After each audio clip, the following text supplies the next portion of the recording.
भगवान कृष्ण कहते हैं कि भगवत भक्ति बहुत फायदेमंद है, भक्ति से किसी का घाटा नहीं होता।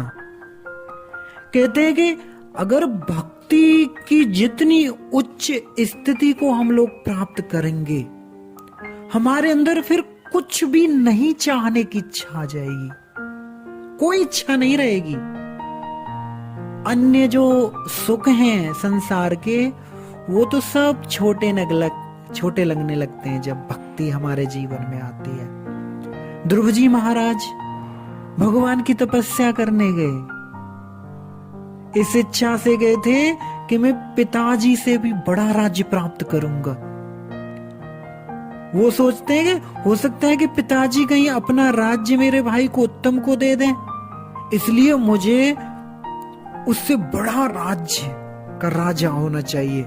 यानी कि ऐसा भाव लेके प्रहलाद जी भगवान का भजन करने गए, तपस्या करने गए, है ना। जब भगवान के दर्शन हुए, प्रहलाद जी इतने आनंदित हुए, उनको इतना आनंद हुआ कि उन्होंने जो जिस भावना से किया था कि वो राज्य की इच्छा के लिए, वो राज्य की इच्छा उनको तुच्छ लगने लगी। भगवान के दर्शन करके उन्हें एकदम ऐसा आनंदित हो गए कि उन्हें वो जो राज्य की जो इच्छा थी वो एकदम कांच के समान लगने लग गई।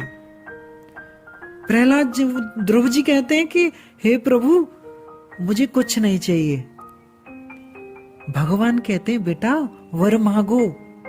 तुम शायद भूल गए हो कि तुम्हें पता नहीं, तुम जब भजन करने तपस्या करने आए तुम्हारे मन में क्या भाव था। तुम भूल गए हो कि मुझसे बड़ा राज्य मांगने के लिए तो तुमने तपस्या की है। ध्रुव जी कहते हैं कि प्रभु मुझे सब याद है, किंतु आपका जो दर्शन पाके ना मैं एकदम कृतार्थ हो गया हूं, मुझे कुछ भी नहीं चाहिए। तो बंधु, ये भक्ति ऐसा राज्य है जहां जो भक्ति की उच्च स्थिति में आ जाता है उसके लिए कुछ भी असंभव नहीं है। श्री विश्वनाथ चक्रवर्ती ठाकुर अपनी टीका में कहते हैं कि जहां पर गुरु वैष्णव भगवान आ जाए ना, वहां पर तो असंभव भी ना संभव हो जाता है। श्री विश्वनाथ चक्रवर्ती ठाकुर ना एक बोध कथा सुनाते हैं। उन्होंने बताया कि एक छोटी सी चिड़िया थी, उसने ना समुद्र के किनारे ना अंडे दिए। अब समुद्र में तो देखो लहरें आती रहती हैं जाती रहती हैं ना, तो लहरें आई और उन्होंने क्या किया, अंडों को बहा ले गई। चिड़िया जब चुग कर वापस आई तो उसने देखा कि अंडे नहीं है। उसने वहां पर और चिड़ियों से बातचीत की, ये जानना चाहा कि उसके अंडे कहाँ हैं। तो उन सब चिड़ियाओं ने बोल दिया कि अब ये स्थान क्या अंडे देने का है? अरे समुद्र की लहर आई होगी, अंडों को बहा ले गई होगी। अब तो चिड़िया ना समुद्र पर गुस्सा करने लग गई। वो सोचती है कि चिड़िया कि मेरे अंडों को वो समुद्र क्यों लेगा? मैंने तो कभी परेशान किया नहीं समुद्र को, तो वो मुझे थोड़ी ना परेशान करेगा। अब तो वो क्या हुआ, वो समुद्र के किनारे गई। अब उसने अपनी भाषा में ना वो अपने अंडे मांगने लगी। अब समुद्र को क्या फर्क पड़ रहा है ना, उसको क्या फर्क पड़ना था। चिड़िया को गुस्सा आ गया, कह दिया कि मैं इतनी देर से गुहार लगा रही हूं, अब तुम मेरी नहीं सुन रहे ना, तुम मेरे अंडे वापस नहीं दे रहे ना तुम समुद्र। तो उसने क्या किया, वो बोलती है गुस्सा हो कि अब मैं समुद्र को सुखा दूंगी तुझे मैं। चिड़िया ने क्या किया, चिड़िया अपनी चोंच में पानी लेती है, फिर उसको रेत में डाल देती है कि मैं समुद्र को सुखा दूंगी। सौभाग्य से ना वहां नारद जी आ गए। उन्होंने चिड़िया को ऐसे करते देख लिया तो नारद जी तो सारी भाषाएं जानते हैं। तो नारद जी कहते हैं कि अरे तुम इसको कहां तक सुखा पाओगी हैं?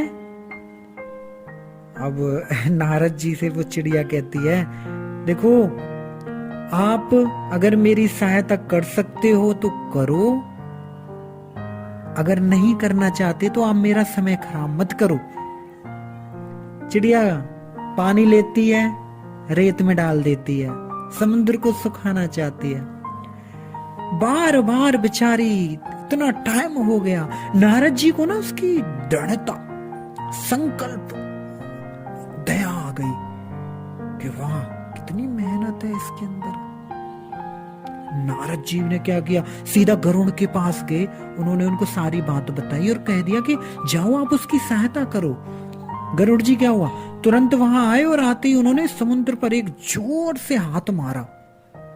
अब हम देखते हैं संसार में भी है ना, देखा जाता है कि अगर व्यक्ति सामने वाले की ताकत से ही तो डरता है आजकल, है ना, जिसके पास ताकत है सब डरते हैं। तो समुद्र क्या हुआ, उसी समय प्रकट हो गया जब उसने सुना कि गरुड़ जी कह रहे हैं कि अरे समुद्र, इस चिड़िया के अंडे वापस अगर नहीं करोगे तो मैं तेरे ना अपने पंखों से ना तुझे सुखा दूंगा मैं। समुद्र ने क्या किया, अंडे वापस लौटा दिए। हालांकि देखो चिड़िया के बस की बात नहीं थी समुद्र को सुखाना, किंतु जब उसे नारद जी जैसे वैष्णव का संग प्राप्त हुआ, साथ मिला, तो गरुड़ जी भी खड़े हो गए और चिड़िया का देखो काम बन गया। तो जब कोई भक्त अगर संकल्प ले लेता है या गुरु वैष्णव भगवान की अगर कृपा हो जाती है तो उसके लिए असंभव कार्य भी ना संभव हो जाते हैं। तो भगवान की भक्ति करने में कोई घाटा नहीं है, हमेशा लाभ ही लाभ है।